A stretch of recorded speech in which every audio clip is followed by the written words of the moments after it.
T-Money! I'm standing. Sean O'Shea, good dog. T&A Saturday. Oh, that's... Okay, take 2. That's why you don't want me on this show.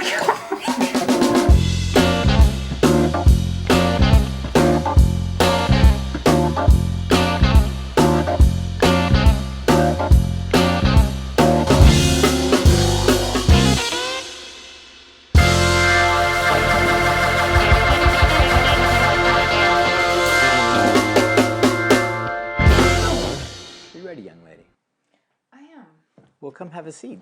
Come hither. Come hither. Come hither.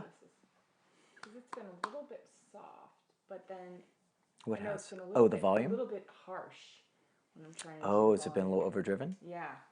It's because I'm projecting too much? No, you're doing great. I think I make it louder so I can get heard, but then you kind of get distorted. So Oh, yeah. I don't want to. Well, we mess with need, that. you know, what have we ever thought about, like maybe clipping it here?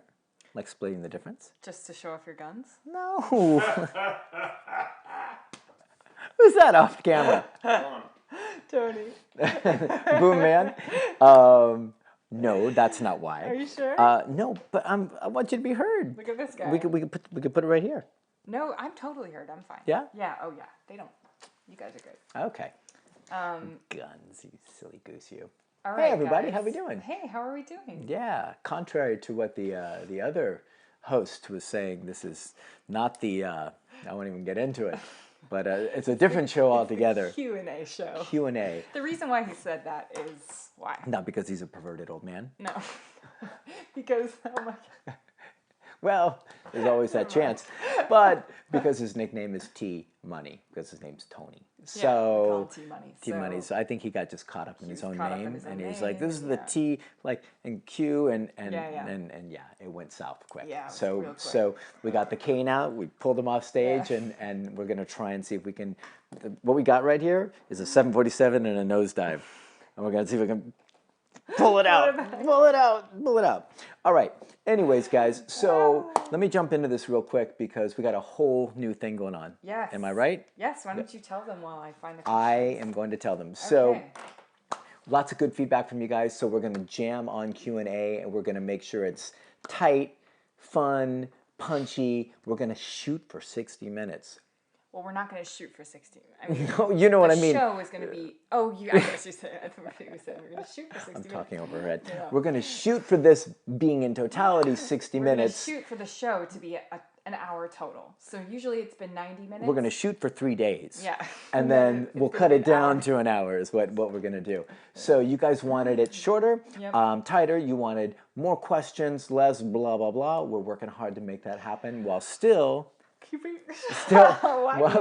sorry, it's an old habit. While still having a lot of fun and letting you guys connect to what's going on in our world because our world does have some relevance. I would hope. I'd hope there was something fun. So that said, we might have some special guests here. So yeah, we might have special guests today, but the real reason, so we want to make it a 60-minute show. I'm sorry. No, go ahead. 60-minute show, and we want to and we might do like a 5-question speed round at the end, but the big change is that we're going to do 5 total questions. 5 questions. 5 in-depth questions. Yeah, so and we're going to pick the best ones. Yeah. And then we'll have 5 kind of speed round if they come up, if they're shorter. And the point of them being speed round isn't to like not give them the value. They're questions that are actually lending themselves to being shorter content, yeah, right? Like quick answers. What do I need for this tool or something like that? Yep. So it's not like we're like giving you like a really short shrift on an important question. No. So not the important questions, but the questions that need a little bit more detail, we're going to go into detail. Then what we're going to try and do is move quicker with the 5 speed round ones. So that's the concept. So we're just going to fly something new by you guys and see what you think. Hopefully, like, I'm excited. Like, if we can get it into an hour, it should be a pretty cool thing. Easier for you guys to watch and all that stuff. We really want to make it more enjoyable in general. So. And less editing for you. Well, the other part of this too is that we want to do a more in-depth, like show you examples of things. We want to like cut out and show like, oh, we're going to do a demonstration of that. as it stands right now, to get it in that 90 minutes for the 10 questions is a lot. It's impossible. It's impossible to get that sort of fun stuff. So what we want to do is take 5 questions, go a little bit more in depth, maybe show some like examples of it or a demonstration. Yeah. Look. It's Brittany. She's the next guest host. She's like, Everybody avoids the camera. When the camera's on, everybody's like, "Wah!" It's like turning on the lights and like all the bugs like scatter. Anyways, guys, so we're getting long in this intro, so I'm gonna move it along because Laura gets a little long in the watch out, we get corrected for that.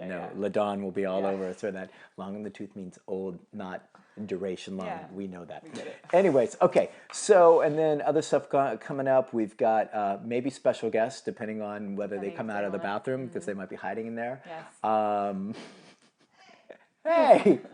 And then we've got tons of stuff going on. Real quick, all these projects, we got amazing stuff planned for 2016. Yes. Right? 2016 is going to be a beast. 2 books. 2 books. DVD hard copy comes out end of this month, beginning of February. Yep. Ish. Yep. Ish.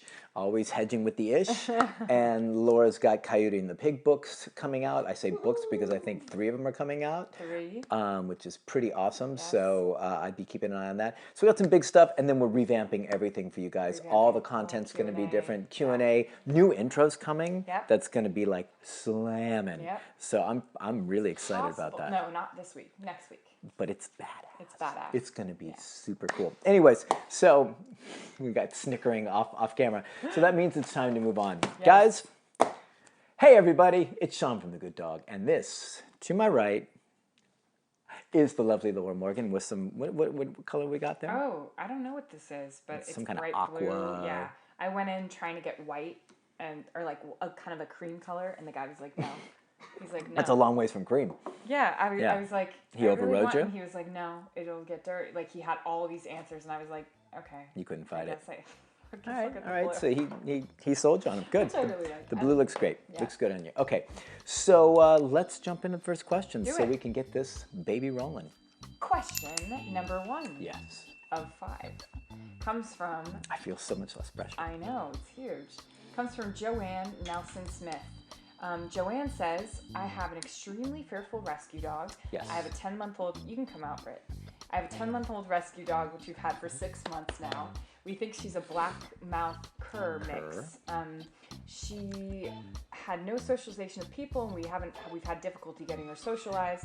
The biggest issue is that she's fearful of my husband and has been since day 1. We have an older dog who she adores and is bonded with me. I've taken her intermittently to doggy daycare, and she does well there with the dogs and other staff. I've worked with a trainer on e-collar, made some progress, but we stalled. Nice. We crate both dogs at night. My husband can open the crate with the leash on, take her out, bring her back in and feed her, but he can't get the leash on if she's not in the crate. She growls, runs from him, and loses control of her bowels. When I'm home, she'll growl and bark at him if he comes into the same room. Wow, it's a long question. Yeah. So but basically, super fearful dog, especially with the husband, right? Yeah. Managed to get over the hump with other people, but the husband is really struggling still.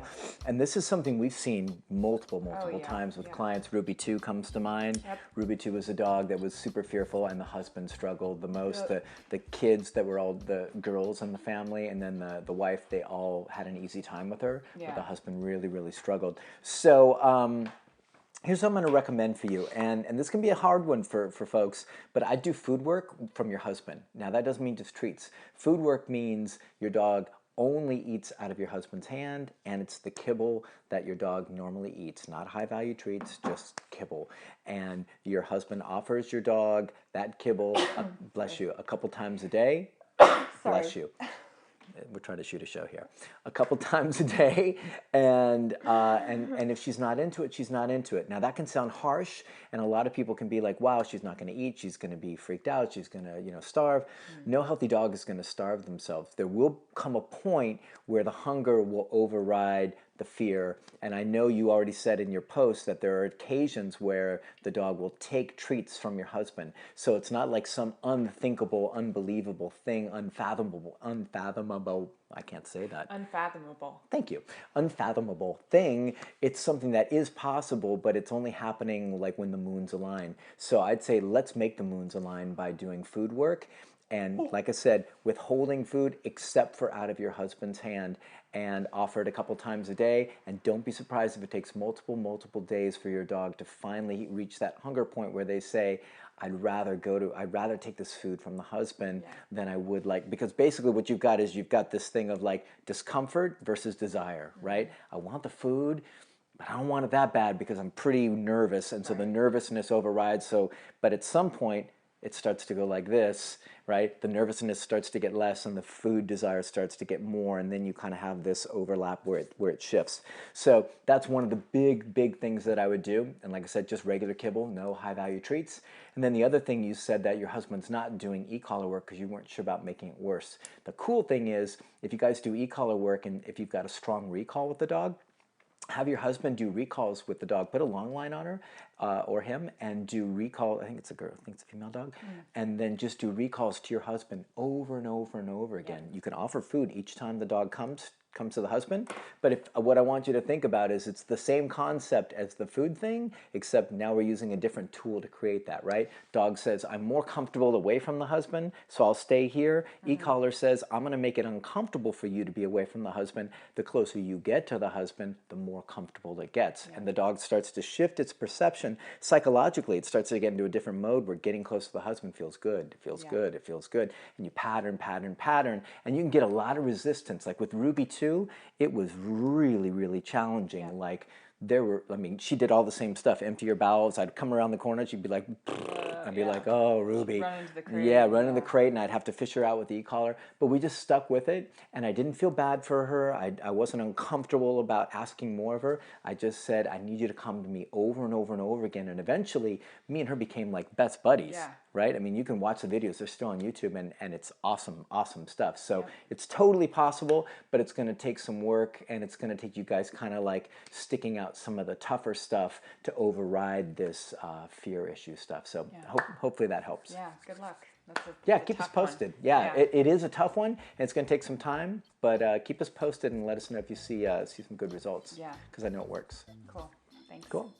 So this is Gary. I think Gary's in Australia. Gary's a regular. He's been I can't remember his last name. Finmore. He's got Ido is his dog, and Gary's been following for a long time. And Gary's quite a character. Go ahead and read the question. Okay, Gary Finmore. It's question number 2. Sorry. Gary says, my dog is like he's on speed on the leash, very jittery and waiting to explode, like he's incapable of relaxing. He doesn't pull at all on walks and heel. He's on e-collar because I'm not sure how to approach his behavior, but he's doing what is expected of him. He's reactive, but this is on hand. They're in hand. Oh, I see. There are no medical issues I'm aware of. So Gary's done a ton of work. He's done food work. He's done e-collar work. He's done everything. He's done like undercover e-collar work because he's, I think, in a place in a space where e-collars are frowned upon. But Gary's like one of those dudes who's just down for really getting Ido in a great spot. And I think he's even looking at doing some training stuff. Cool. Anyways, Gary's a cool dude. So Gary, I know you've done a ton of work. I know you've done a ton of food work and all that. Food work in and of itself can create a lot of drive.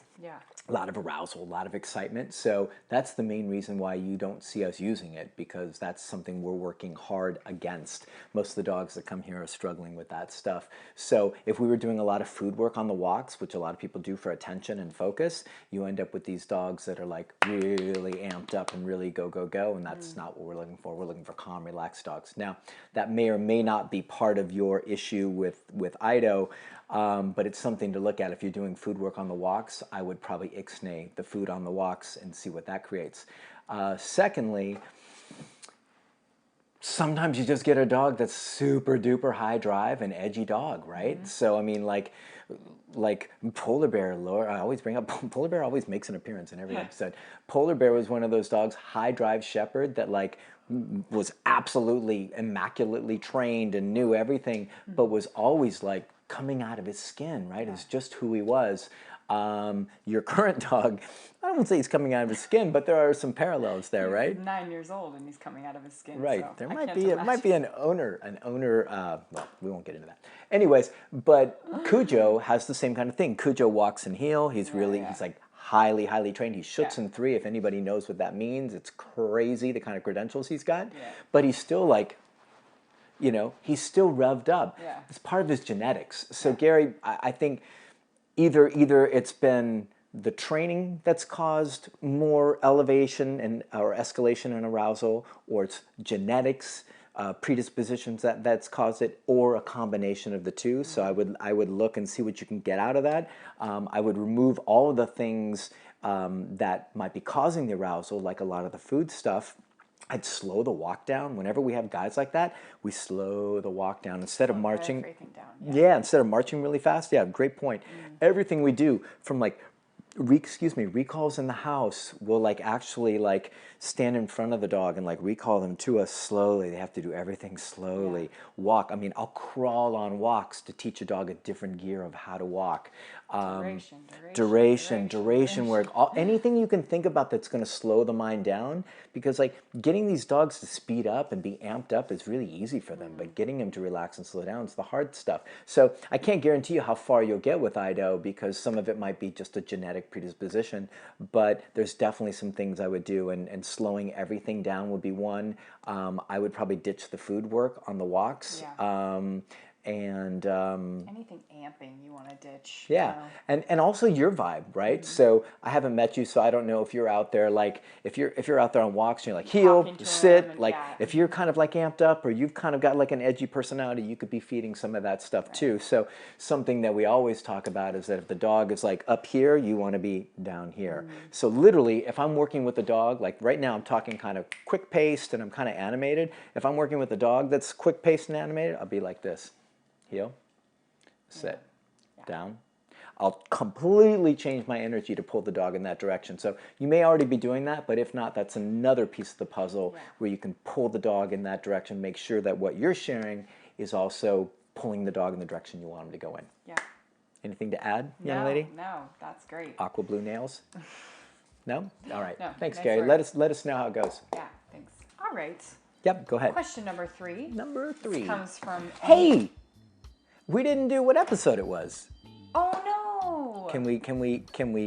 That would be weird if we cut it in, so we can do it right here. Let's do it right here.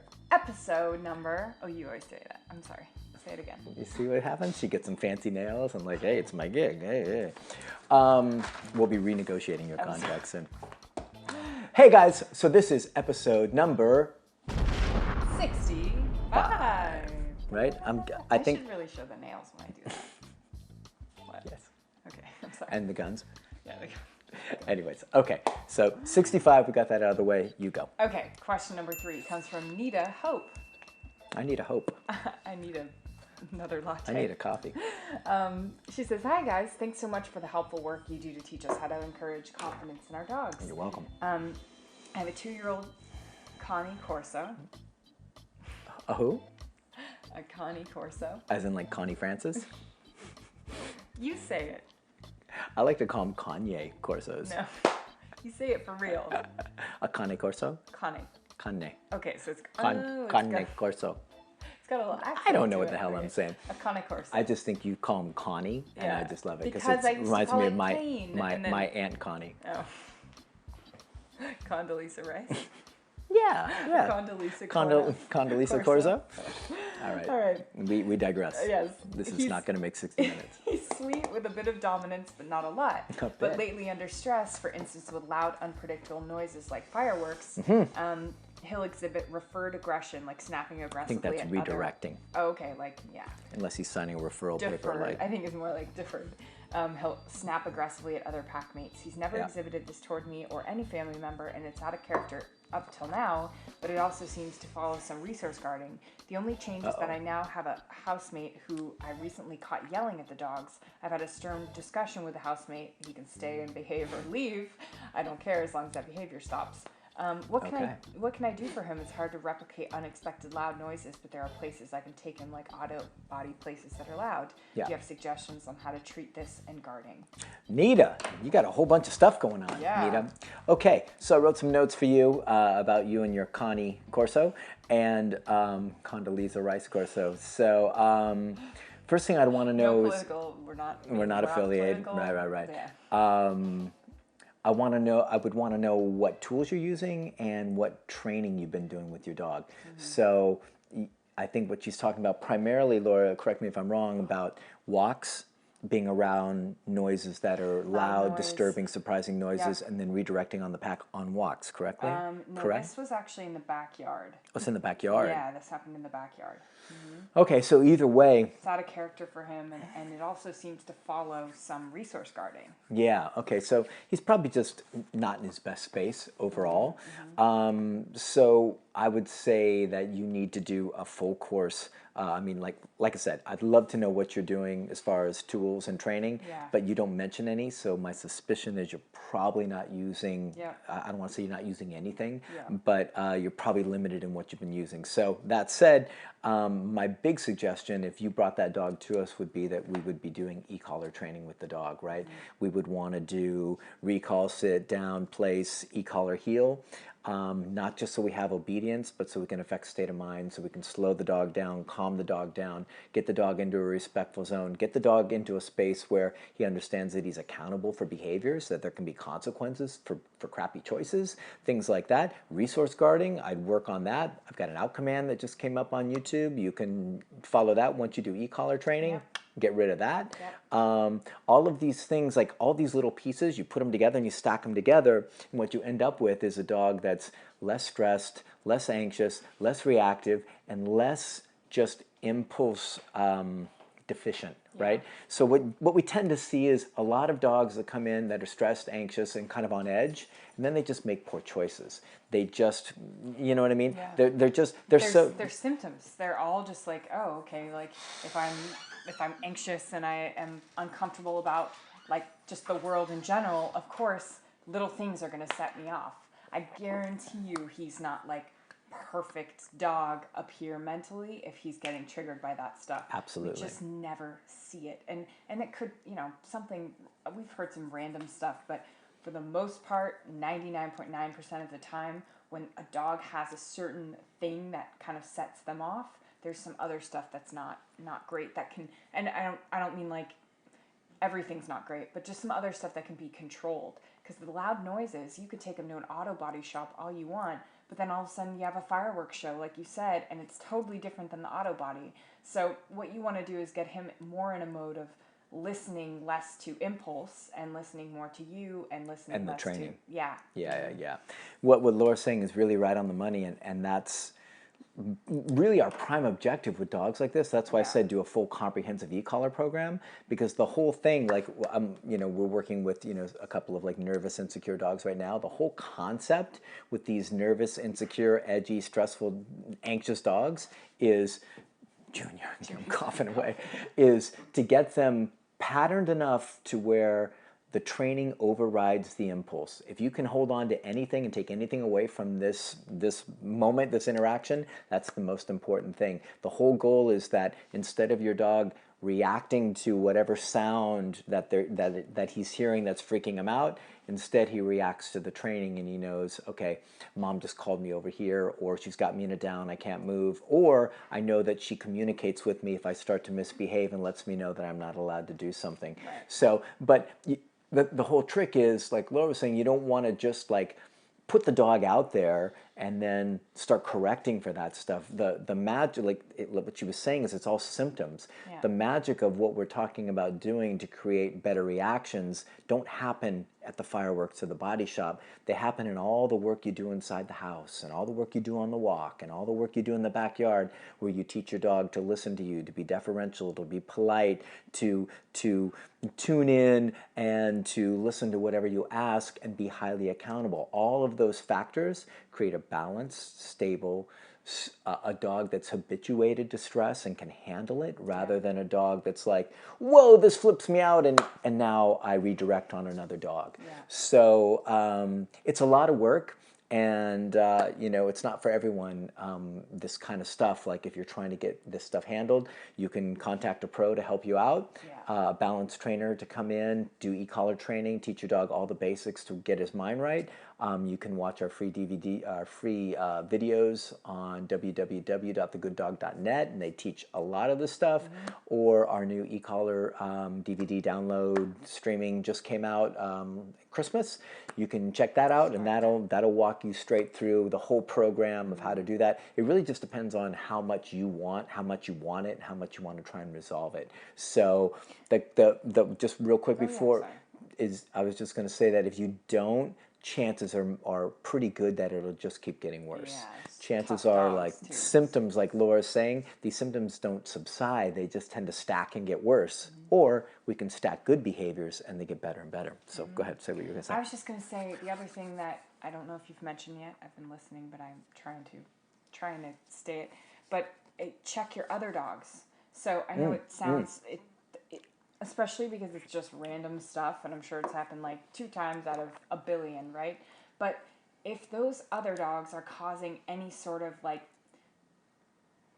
unrest or any sort of anxiety in your arousal and if excitement they're, and like, worked out of their up, tree. and usually he can handle it, except in those moments it's just too much, right? I don't know what it's like. If they're just like super low key and super obedient, then we're just gonna focus on him. But Right. if there's any sort of like all of them get revved up together, and good then all of a point. sudden, Good bang, point. and then he's like, we've seen that definitely. So you might want to see what you can do about all of them all over, because it's an interesting one. It's like, those friends that you're around that you love, but they make you uncomfortable.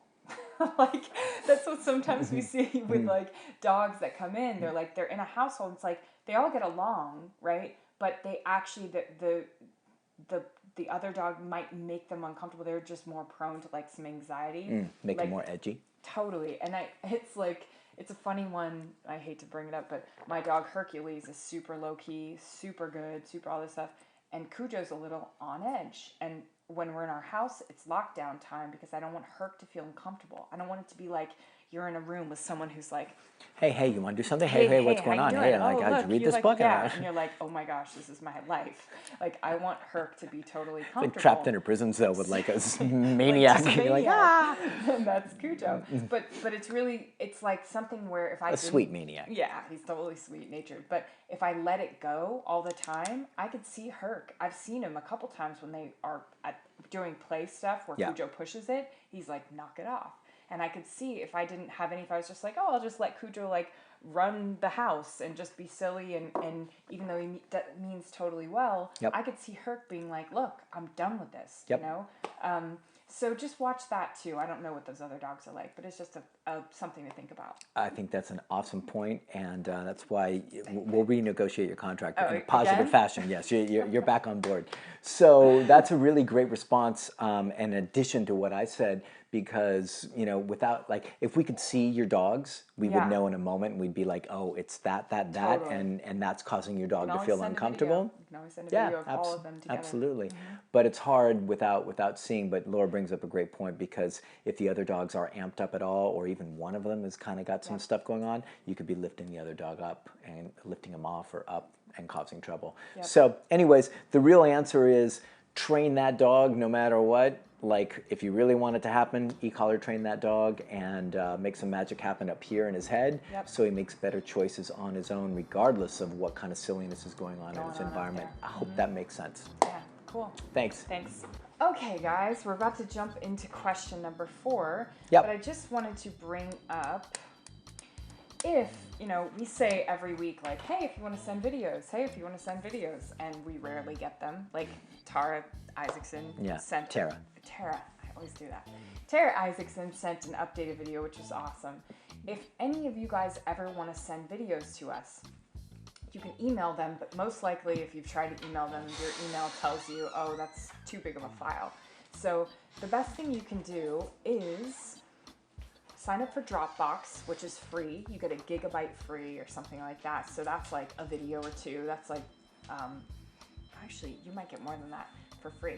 So you sign up, dropbox.com, and then it's really easy, just, email, password, whatever. And then you can share with us, and basically you can share whatever you want with us, and our Dropbox account is under thegooddog.la@gmail.com, and you can just send. It's really easy. They say like send files. You put in our email address, you upload the files, and your files can be a lot bigger than if you just email it. So please, if you guys want to do that, please send those along. We'd be so happy to get them. Yeah. Just do a little description of what you're doing, and maybe we can use them on the show. Yeah, so you could send updates, Yeah. right, which we always want to see, Yeah. or you could send in a video saying like, hey, this is what's going on with my dog. Can you answer this question Yeah. on Q&A Saturday? And hey, with our less questions that we're answering, if we got some really good video from a question, it's going to make it much more likely that it might get on the show, because that's going Absolutely. to make it more exciting for Yeah, everyone. yeah, and we can give you way better Oh, way insight, better insight, yep. and information about it just by seeing some videos. So nice work. Thanks. You ready to jump? Yes. Okay. Are we going to make the 60-minute cut up? I'm like sweating bullets. We're only at 30 minutes. Woo-wee. Don't take that as a... Hot damn. Okay. Question number 4. Yeah. This comes from Chloe. Chloe says, hi guys, I'm a dog walker and pet sitter and have big goals this year to dive into the world of dog training. Yay! Nice. In fact, I'm watching out for you to have your T3 in the LA area, which I think we're probably going to do. T-Money. T-Money, another one. We'll be at T's place. Let's see. Okay, I recently bought your foundation DVD and I'm liking it so far. Awesome. Right? We rescued a dog 6 months ago. She's a border collie mix, so lots of energy. Yep. We're learning a lot from her and loving every minute. We did an obedience training and now we have her in agility class. Her big issue since we got her is leash aggression. We put her in the classes not only to stimulate her mind, but also to give her the opportunity to be controlled environment with other dogs. Most of the time she does fine, but she has her moments of eye contact and starts bungee Bungee we both got it. Bungee cording? She's an Barking and adventurous lunging. dog. We, of course, correct her using prong, but we really want help is on the walk. Her Yeah. reactive zone on the walk is about 15 feet more if the other dog is reactive and makes eye contact. Can you please give us any tips? So her reactive zone is pretty small. She's basically like within 15 feet is a problem. Yeah. Sometimes the prong collar just doesn't work. Yeah. Once we master this, is there hope that she can freely socialize with other dogs. By the way, thanks for all the info and videos you put out. They're so helpful to not only me, but also my clients. Thanks for any tips. Thanks. Rob. That's Chloe, right? Yeah. Thanks, Chloe. Thanks for buying the DVD. We really Yeah. appreciate it. And we would love to see you at T3. Hopefully, we just had a few other people ask about T3 Los Angeles or Yeah. West Coast. Maybe So we'll we do that. might have to just put one yeah. together. The Thinking peeps about are going up demanding. north, but LA could be a really good place again. T-Money Ranch is where it's at. I know. Right? I We got the know. cappuccino machine just roaring over there. That's so true. Right? And that was really nice to be right at home here. Yeah. Kind of like Gelman style. Yeah. It was pretty nice. Yeah. Anyways, okay. So, Chloe, Yes. do you want to take this question? Oh no, please. Oh no. Okay, so here's the deal. Whenever we've got reactivity cases, I don't know if you've watched any of our past Q&As, but like reactivity is probably like the most common thing that most people are dealing with, Yeah. right? And so while the prong collar is a fabulous tool, and I think that our foundation DVD is really awesome, you can butt up against some limitations with that tool for highly reactive dogs. So for us, and I go through some reactivity and walk protocols in the DVD, the foundation DVD, but I think that this might be a situation where you might need to adjust to a different tool, right? So it's a bummer that you well, it's not a No, bummer. it's not a sorry, bummer at all. Sorry, well, I'm readjusting, Oh, sorry, right? okay, Well, yeah. I was just feeling bad. I was like, oh, she just bought the DVD. But in reality, that DVD is what builds to the e-collar DVD. Yes. So it's not a It's tragedy. It's not bad. primo thing to do. So if any of you out there are thinking about buying the e-collar DVD, you definitely want to start with prong foundation. Yeah, what Now, was I thinking? You have a. I'm new to this. We have a prong foundation DVD and download that you can buy, or you can go to our free videos on our website and you can check out our free prong collar exercises there. And it's outlined, if you do buy the e-collar DVD, it's outlined what we want you to learn. So you can make sure that you get that foundation though, whether it's a trainer, our free videos, our other DVD, whatever it is. Right. So the whole thing, and why that was so astute of Laura to bring that up, is that we actually built these two DVDs with a full concept of them working together in tandem. So the foundation DVD was built to be the foundation DVD, hence the name. So you build all that stuff with prong collar because that's what we actually do here. And then we transfer it to e-collar, and it's really easy to transfer. It's really easy on the dog, and it's really easy on the handler. Yeah. So the fact that you've got that DVD is super awesome sauce. Now what I'd recommend is that if you're really determined to get rid of this reactivity and you're wanting to learn about dog stuff, you're wanting to learn about dog training, you're thinking about T3, all this stuff, like I'm telling you, you want to learn one of the most important secrets to handling reactivity and helping clients that are struggling with serious dogs.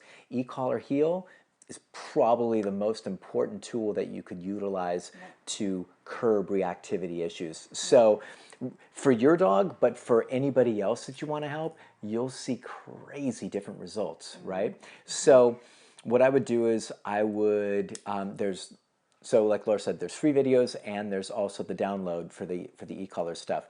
The free video you want to watch, I'd go to my YouTube channel. I'm not sure if is it on the website, Fusa? Oh yeah. Yep, Yeah. okay. Under the yep. Okay, so there's a e-collar heel video with Fusa the German Shepherd, and that shows step by step by step how I do the whole introduction of e-collar heel. Yep. And then the DVD, of course, goes into more depth and then actually shows corrections and the whole process. So it's totally up to you. But I would highly recommend for your dog that you go to e-collar, teach e-collar heel, and then what you'll see is you'll see the dog calm down. The prong collar, as awesome as it is, this constricting kind of like mechanics of it can cause, not every dog, but can cause lots of dogs to get more amped up when they see another dog, and you pop and they get more amped up, and it actually takes them up rather than down, right? So, but the e-collar, the way it shares pressure is very different, very unique, and very novel compared to the prong. And so teach that fairly, teach the dog how to walk in a nice heel, and right there, before you even like see dogs, your dog is like way calmer, way more relaxed. Instead of being at a 7 or 8, he's at like a 1 or 2, something like that. So then when you do see a dog, you've got so much leverage at making sure you're successful around that situation. Yeah. And then you can correct once you've got that e-collar heel down. You can give a little tap at a higher level. Your dog looks over at a dog that he would typically get a little snooty with. Say no, tap, say he was working at like a 5 or a 6. Maybe it's a 10 now for the dog. No, and your dog goes, oh, I'm not allowed to look at that, and keeps walking. And that can change your life and change your game. And if you want to work with clients, it's maybe one of the most essential tools for helping with reactivity stuff. Totally. Yep.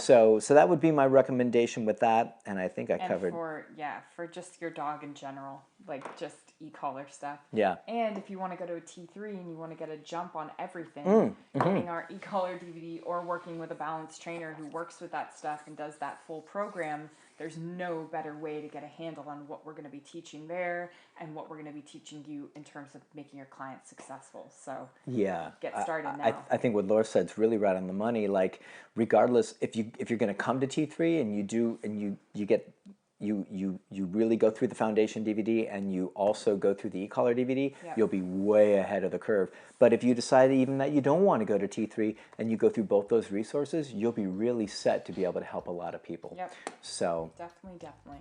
hope that helps. Cool. Thanks, Chloe. Heather. Yep, Heather. Okay. That's how she. Heather. Yep, Heather. All right. Who would that be? It's what was that? Not Exhibit. Baby. Brittany. Who's the guy who's like, I love it when you do it right there. So if you're lifting it, have it let down your hair. Sounds like Mae West. Sounds like a Mae West imitation. Listen, boy, step on up over the plate with me. We've got a little bit of a generation gap there between. It's not Exhibit. Chingy. It's Chingy. That's it. It's who? I love it when you do that right there. Who? It's like from 10 years ago. Chingy's a rapper. No, but it's whatchamacallit. It's the funny, awesome, weird-looking dreads back, funny, always funny. Right there. No. Oh, Luda. Luda. Yeah, okay. come on. But Luda meets Luda versus Mae West. It's like a mashup. He said it's like Mae West. I was like, you mean Kanye West? He's like, no, No, Mae West. Mae West from 1910, right? Anyways, that's T-Money chiming in from off camera. All right, so Heather. Okay, Heather. Right there. When you do it right there. Heather says, "Hi, Sean. Hi. Another question. You're always the right person to ask. Aw. Awesome. I have a few different ideas of approaching my newly acquired pup, but I am looking for some advice from the best. I adopted an almost 10-week-old pit mix from the shelter yesterday from a very overly protective mommy who gave birth there. Okay. She was the last to go as she had a bite quarantine at 8 weeks.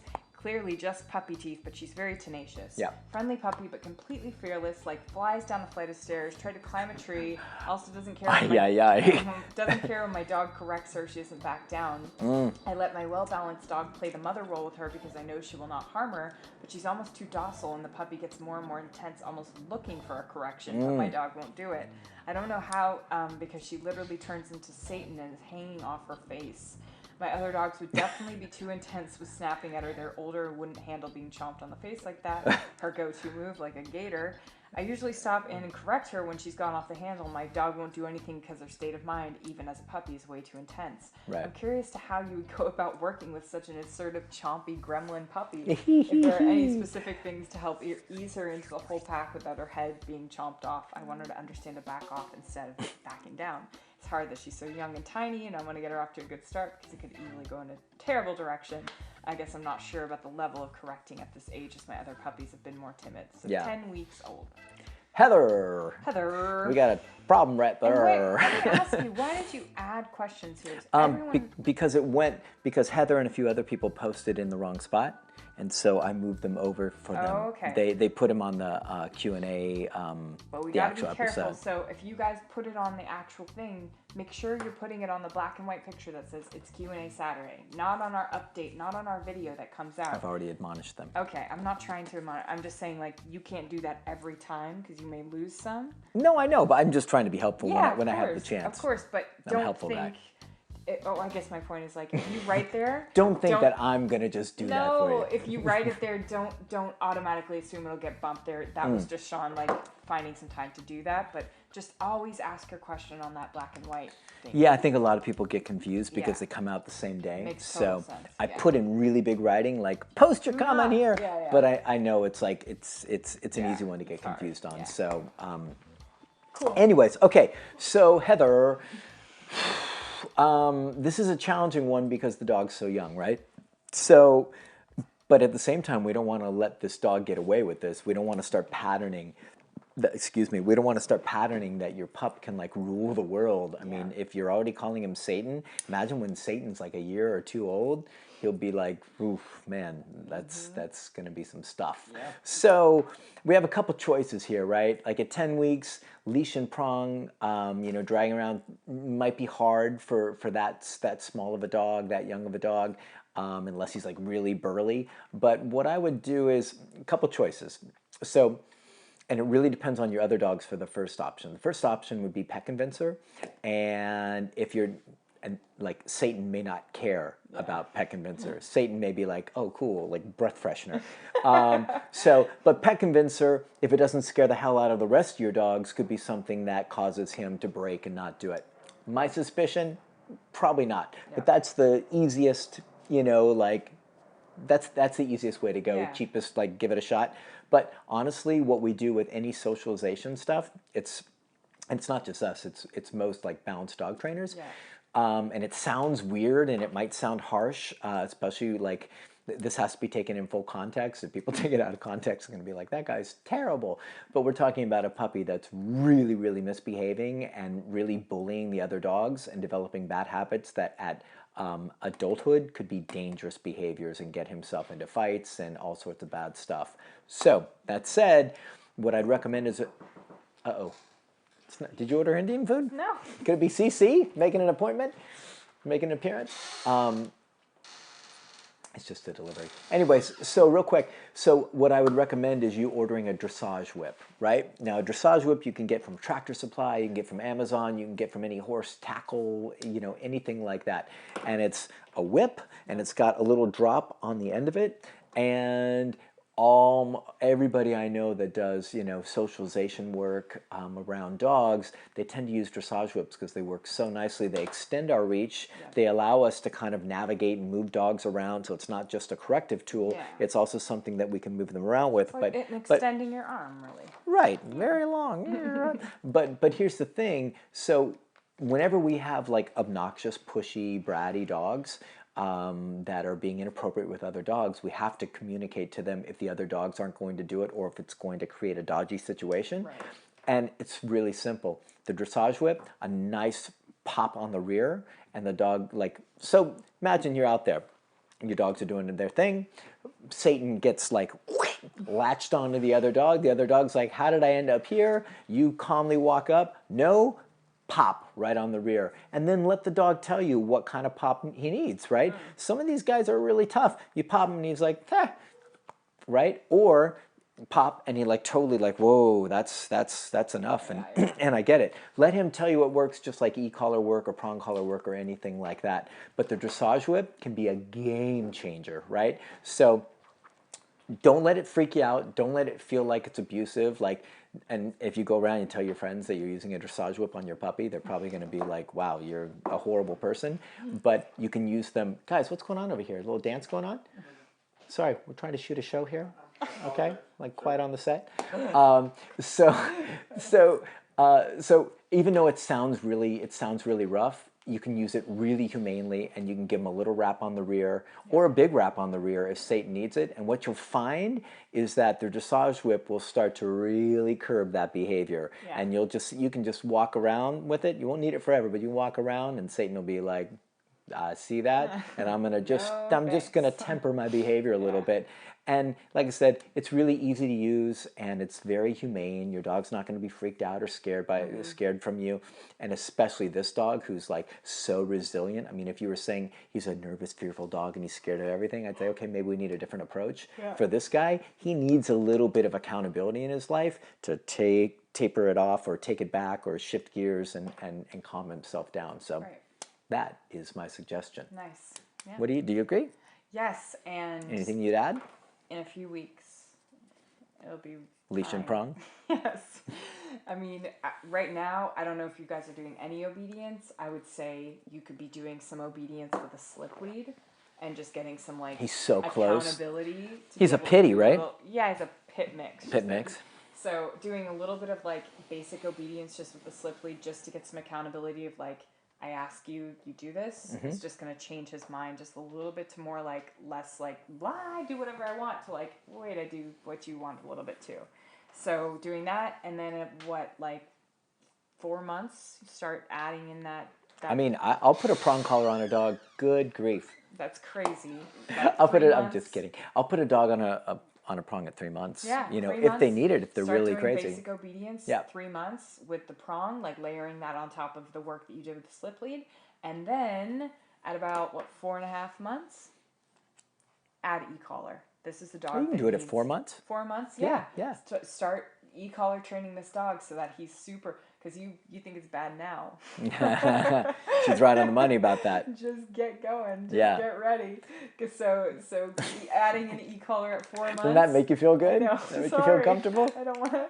I'm just picturing this I'm picturing a Malinois, but I know it's not. But we've all seen those kind of dogs that are so tough and so Just resilient so and out of their devil may mind. care, and you're Yep. whoa, it takes some stuff to really kind of reel that in. Yep. And so what Laura's saying about the e-collar stuff is so important, that get all this stuff right, get the prong collar going at 3 months, and then at 4 months get the e-collar going, because then what you can do is you don't need the dressage whip anymore. Then you can just give him a little tap on the button for any time he gets a little bit silly, a little bit nutty, and starts to get a little overzealous with the other dogs. And the e-collar will taper that stuff off so quick. Yep. It'll curb that behavior like nobody's business. Totally. So those are our recommendations. Heather, right? Heather. Thanks. Thank you. Okay, guys, we're about to do our little speed round. Speed round. So after I read the question, I'm going to set a minute, and Sean has a minute to answer it. So you can't go over, and this isn't about. What happens if I go over? Are there I'll penalties? punch you in the face. Oh, penalties. Okay. Second one will be in the throat. Third one, I'll put T-money on the Okay. dog. All right. I don't know what he'll do. I'm feeling nervous. He's crazy. That's dangerous. All right. All right. So- I'll answer quick. But the reality is that these aren't in-depth answers. I know they're in-depth questions, but they can't be in-depth answers. So we're doing our speed round. Yeah. So we've got speed round. Question number 1 or 6. 6. Okay. So Tracy. question number 6. Tracy says, "Hey dude, I've seen your YouTube videos and they're pretty good. I did. I brought a prong collar after watching. I have a King German Shepherd. He's 50 pounds, 4 months old. He pulls so bad I can't even handle him. I'm 5 foot and 113 pounds, and I want to be able to take him out with my 2-year-old and my other dog. Yep. I bought a large, but had to take some links out, and it's also sliding down. Do you think I need a medium? Also, any tips on how to get him to stop barking to me when I say no? He barks at me when I get in trouble. All right, and go. Okay, so yeah, I'd go with a medium. We never use a large. We always medium's the biggest size that we use. That's from 3.0 Herm Springer. Yeah. I wouldn't use one of the generics from Petco. And take the thing is, you can just take links out or add links, Yeah. right? It doesn't matter if it's like down here, Mr. T style. Just take links out until it's nice and snug around the dog's name. I got plenty. I got nothing but time, Yeah. baby. So remember that you take the links out to create the right fit. The thing is with the medium, you're going to have not as heavy of a collar. It'll tend to stay up higher. It'll be a better fit for your dog. And then as far as Barking. the barking. Yeah. Well, the barking means if you got the leash and prong on the dog, let your dog drag it around. Let your dog drag the leash and prong around whenever you're supervising. Pop and correct for any barking at you. Get it done. Yeah. 2 seconds, I don't know. It's easy. Hopefully that helps. That's a terrible song. So go medium. Okay. I stole those extra 2 seconds. Question number 7, speed round. Jose. Jose says, I'm proofing my dog's sit. Realistically, for how long can I expect the dog to hold a sit? Mine downs after 5 minutes. Should I correct him? I'm not aiming for a competition dog. Thanks for your advice. Hey, Jose. Okay, so we don't do duration sits here. We try and keep them, like, I can't look at that. Okay. It totally distracts me. Just let me know when I'm in the 10-second zone. So sits are something that are temporary. So we don't focus a lot on them. We focus a lot more on like duration place, duration down. Sits are uncomfortable for dogs for an extended period. So what I'd look for is like, can I get a sit? Can I walk around my dog? Can I walk 10, 20 feet? Does he stay? And then call him out of it or put him in a down or something else like that. You don't need 5 minutes of a sit to get your dog to be in a good space. Just use the sits as a more temporary kind of behavior. Use place and down as your more long-term behavior, and that'll be easier on your dog, and that's why he's probably downing, because he's just like, man, this is really hard to hold. Now, if that happens after 5 seconds, put him back in the sit, but otherwise, let's keep those sits to a reasonable time. I would say like a minute would be plenty. All you need to do is just proof it, make sure he knows what he's doing, holds it, you're good. Wow, good you. Oh, that's right on time. I'll do anything to avoid that song. I'll talk as fast as I possibly can. Okay. Question number 8, speed round. Do my extra seconds accrue to the next one? They No, don't. they don't They're roll just- over? no, My minutes no don't roll over? rollovers. Okay. Richard says, can you please share your daily try. routine? I'm especially interested in how you find the time to train your own dogs and your clients' dogs, please. Uh-oh. Tell me. Do you let only one dog out of the crate at one time? Do you separate clients or use your own dogs in separate rooms so you can use your own dogs to train the clients' dogs later, etc.? Thanks. Okay, so this is a tough one to get in the speed round, but Richard, I wanted to answer it. I'm going to try and be really brief with this, right? So my own personal dogs, I don't really train them. They don't have a daily training schedule. I trained them back in the day, Manny knows e-collar, Junior knows some basic stuff, but he's going on 17 now, so I don't really train him. Belle knows plenty of stuff, so I don't train my own personal dogs daily, just be perfectly frank. They're just good, they're balanced, they're easy, I don't worry about them. Client dogs, they get trained every day, of course. I'll try and give you a brief thing, time allowing. So I get up at 5, I do a bunch of studying, then I do a bunch of posting for all of the social media work stuff that you see, my tips and blogs and pictures. Britt comes in at 9. She starts getting the dogs walked. I join her for those walks. We come back. We start the training routine. Each dog gets an hour and a half to 2 hours out. And then we put them back. We train one dog at a time, unless the dogs are from a same family. Eventually, we start training those dogs 2 at a time, and then dogs have a lot of downtime in the crate, and that's it. And that's kind of how we roll through our day. That one went fast. I Yeah. have to say, that one went I think fast. you might have cheated me a few I seconds. did not. No, I did It's not. Mr. Sandman. Okay. I changed it. Should I sing the song? No. Okay, speed round. Question number 9 from Bethany. She says, it's a long question. Yeah, but so you're going to have to do some abbreviating. thank you. I want to update you on the GSD I'm working with that's already so well trained in obedience that she literally barks while remaining in heel or sitting position, making it difficult to teach the e-collar. We managed and found ways to use low levels to perfect. It was already great. Anyway, I videoed her, let's see. Blah, blah, The dog was blah. basically attacked, and so now they're trying to figure out how to move forward with her clients after the attack. Oh, okay, yeah, cool. Right? Yeah, so the client's dog got attacked on leash, which we've had to deal with before. Yeah. After all the training, Yeah. and then it's almost like you have to feel like you have to start over. So Yeah. Go Okay, for it. so Bethany, I agree with everything you said and everything you suggested. You gave some really great advice, or not advice, but your suggestions for your clients and how to approach it. Moving nice and slow. Yes, they've got to keep going back out in the neighborhood where the stuff went down. They don't need to go tackle close proximity dog stuff, but they do need to get back out on the walk. They need to get back on the horse. They need to make sure that their mind's in the right space, and they may need some serious hand-holding and coaching from you to help them feel okay and not guilty, not worried, not freaked out. If they're nervous, anxious, freaked out, guilty, or worried about their dog out there, they're really going to struggle. So they got to get their minds right, and then they've got to make sure that they go out and then slowly every day make some incremental progress towards getting their dog to be in a better state and more trusting. And you can rebuild that confidence. We do it all the time for dogs that have been attacked. Rebuild that confidence, get that dog back into a good space where he trusts that the neighborhood's safe, and they'll be okay. Wow, these are crazy great. I love this. Thanks. Okay. I'm good under pressure. Yeah, you are. So we are at the question number 10. Number 10. And I'm going to lay this one on you. No. Yep. All right, speed You ready? round. Okay. Ready? Hey, Sean and Oh, Laura. whoa. You got your timer on? I'm asking the question. Oh, sorry. Question number That doesn't 10. count. Sorry. Hey, Sean and Trying to Laura. nail her. Can you give a rule of thumb for heel versus free leash time on walk? Should my 6-month-old puppy be in heel the entire walk, or should she be allowed to walk free, not pulling on leash some of the time? I live in walking distance from areas where she can run off leash. Hope this makes sense and that you once again will help me with pointers. Thank you for your response on my neutering question in Q&A number 62. You got it, Niels from Denmark. Love from Denmark, Niels Oh, says. Scandy love. Okay. Are you ready to rock and roll this one, lady? Yes, big time. All right.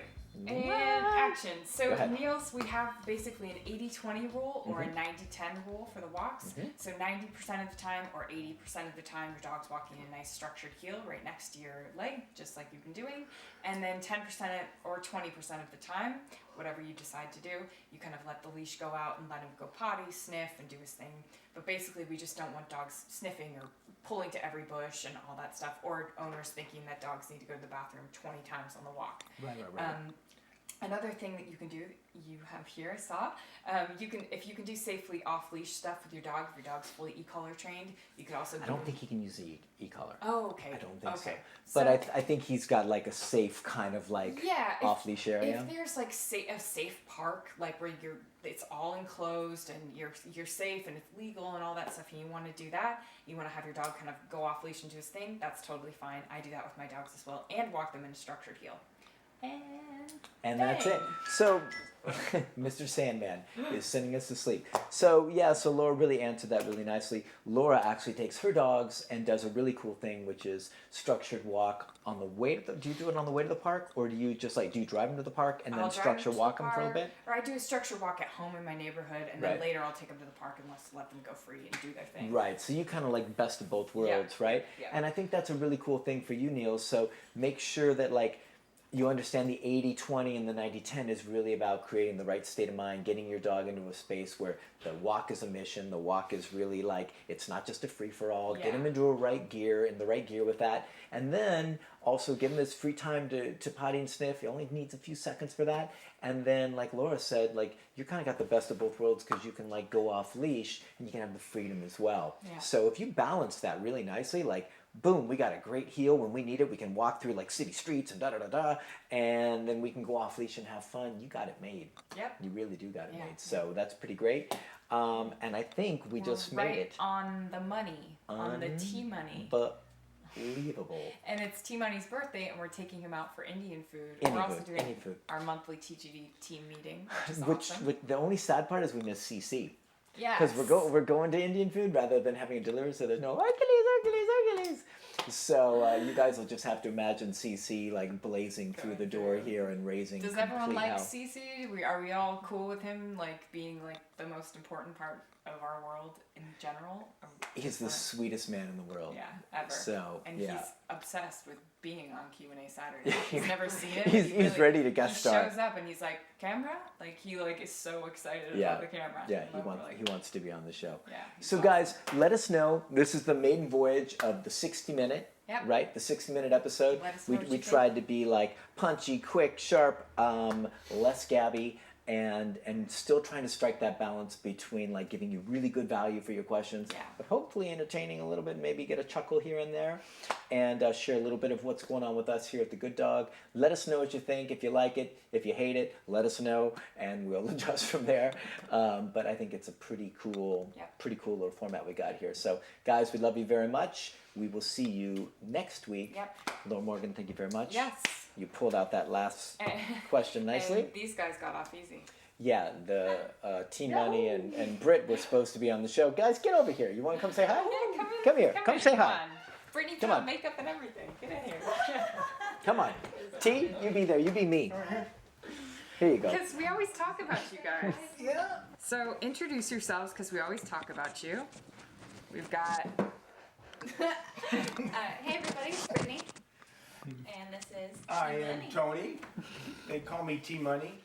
They do. Yeah, and even my grandkids are like this. How come, Grandpa? Do you have a good answer for them? Get 'Cause I your make hand the out of my money. pocket. T, this ain't your money. That's right. That's right. It's not yours, it's mine. I have to say that hat looks pretty debonair. Oh yeah, you look Yeah, good, hold on, T. right? Yeah, looking Right? slamming. Very refined. Yeah. Tony from the Good Dogs. Look at Tony them. from Good Dogs. It took a while to get there. That's right. How you doing? I'm doing great. Yeah? Yeah. You look all happy to prettied be up and here. ready. Yeah, like, pretty, you out look of your dog awesome. training You like know, gear. I still Going to a train birthday today, so dinner. I still train. Yeah, we're Birthday going to dinner, do that really? birthday dinner. For a special my- birthday boy. Yes. We're gonna do some fiery Indian. Yes. None of this like Some sissy hot stuff. Yeah. Spicy plus, everybody. We all in for spicy plus? Oh yeah, Why we're not? doing it. So this is the extra crew. We just wanted to make sure they were supposed to answer questions, but they had locked themselves in the Cut out bathroom, free. Yeah. and so Check it out. we couldn't get them. Yeah, So, but next time we'll get them. As All right. we For sure.